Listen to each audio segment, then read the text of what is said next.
Self-employed buyers are one of the most misunderstood buyer profiles in this market. Agents either avoid them because they've been burned before, or they send them to a conventional lender and watch the deal fall apart. Neither of those is the right answer, and the agents who figure that out are serving some of the highest value buyers in the market. Here's the experience I hear from agents about self-employed buyers.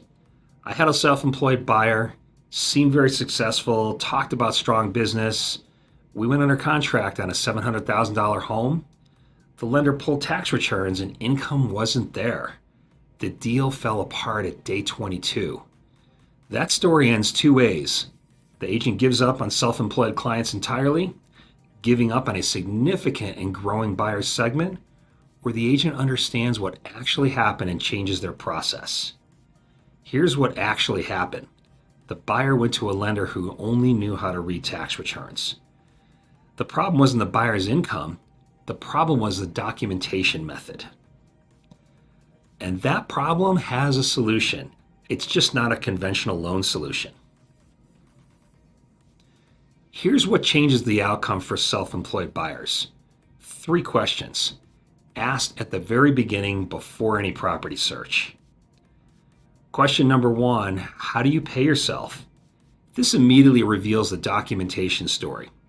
W-2 from their own business means conventional may work.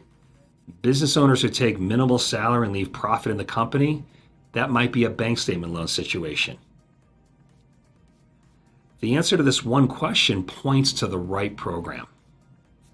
Question number 2 is, have you talked to a lender who specializes in self-employed income? Not a generalist, not the bank where they have their checking account, a lender who runs bank statement loans regularly and knows how to structure that file. The number of self-employed buyers who've been to 3 conventional lenders and never once been offered a bank statement loan, it's significant. Question 3 is, what do the last 12 months of deposits look like with their business? You don't need to be an expert here. I'll do the analysis. But if the buyer can give me a rough monthly deposit number, I can tell you in 5 minutes whether a bank statement loan works for them. 3 questions. That's the triage. Everything else is my job. So an agent called me with a self-employed buyer, creative agency owner, 11 years in the business, strong revenue, and had been declined by 2 lenders. The agent had almost walked away from the client. She asked me to take a look before she gave up, and I asked the 3 questions. He paid himself through a C Corp, modest salary, most profit staying in the business. His personal tax return showed only $48,000 of W-2 income. His business bank statement showed $28,000 per month in deposits.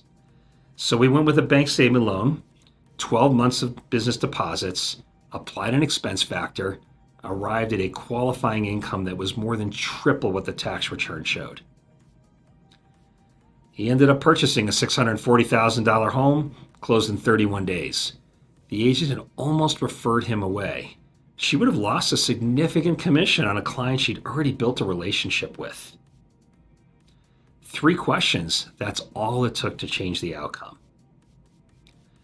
The mistake agents make is assuming that a conventional lender's decline is the final word on whether a self-employed buyer can purchase. It's not.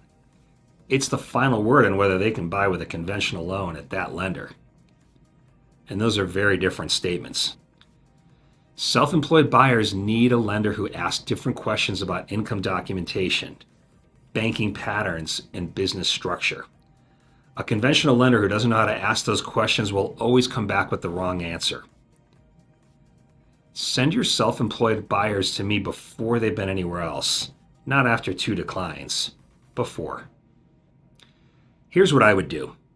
1, go through your current prospect list and identify every client who mentioned being self-employed, a business owner, a freelancer, or a 1099 contractor. Those are potential bank statement loan candidates. Number 2, for any of those clients who've expressed doubt about qualifying, reach back out this week.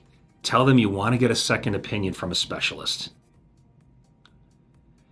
And number 3 is text me the basic scenario, business type, approximate monthly deposits if they know it, credit score range, and I'll come back with a quick read on whether this path exists. I work with agents who want to support the clients other agents turn away, and one who understands that self-employed buyer segment keeps growing. If that's the business you want to build, let's talk. Text me at 720-248-6892 or go to teamaronheim.com.